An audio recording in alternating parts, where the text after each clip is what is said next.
I misspoke a minute ago.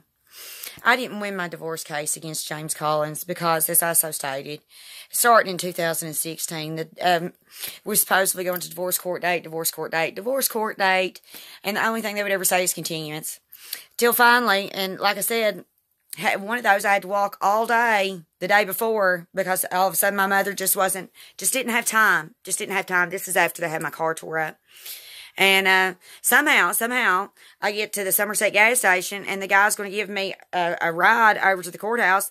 And it's so late at night, I'm thinking if I don't actually get a ride from somebody to the courthouse, I'm not going to make it after I've walked all day the day before. Because I'm in Wayne County trying to get to Laurel County, London, Kentucky.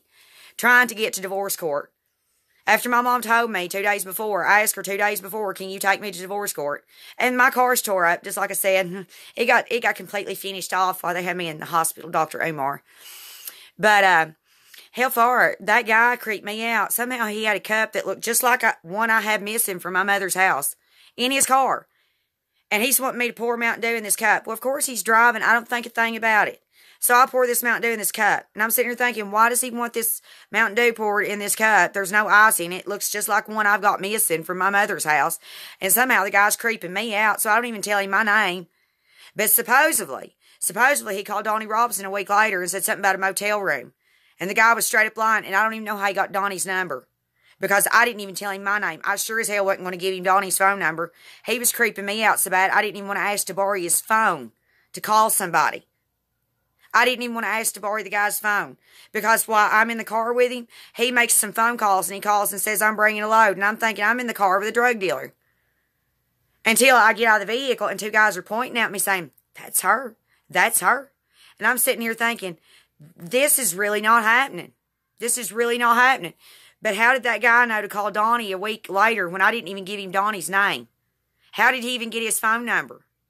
Because the guy, like I said, he's got a cup that looks like one I've got missing from my mom's house. Wanting a pop poured in it that has no ice in that cup. And right before I got out of the car, he said, you might want to drink that. It might help you. Well, hell fire, I'm not drinking out of that. I don't know where that cup's been. And I'm thinking, this asshole's asked me to pour this pop in this cup. And the whole time I've noticed he's not even touched this cup. That's what was so odd about it. And these are things that have really happened to me. If you don't believe it, you don't have to listen to it. But it is happening. It is happening in Laurel County, Pulaski County, Wayne County, Kentucky. These kind of things are really happening. They are really happening. But somehow, the last divorce court date that I was at, I borrowed Donnie's phone and actually bring up an illegal video of me. I didn't went online and show it to the judge. And James's lawyer says it's no big deal. But the judge sits and tells me they don't have the next divorce court date set. And I'm going to have to call a number. I called that number they gave me over and over again. No one answered the phone. So then I missed divorce court date because I don't even know what it is. And James calls me and tells me that he's got the car title and that we need to go. First he called me and he's wanting me to mail this license plate out here to him. Well, hell, I can't get any mail, so I'm definitely not sticking a license plate in the mailbox. I mean, hell far, I can't get mail. So do you think I'm going to sit and mail something to him? Who knows if he'll get it? Who knows who'll get that license plate? And I told him, I said, hell. And then he's talking about mailing the title back to me. Well, hell, I don't get email, so what in the hell is he talking about? I told him, I said, that's not happening. Not happening, James Collins. And he tells me he's going to come out to my dad's. And he's going to bring a car title, and we'll go get it straightened out or whatever. Haven't seen him. This is April 2019. Somebody said he sold that car. Then what in the hell's sitting out here? So if you think somebody's got a duplicate license plate and a car like yours, they probably do. And that's the thing about it. If they wreck it, it comes back on you. Even though this one that's sitting out here at my dad's hasn't been moved more than 10 times in 3 years. And I have no reason to lie about it. Absolutely none.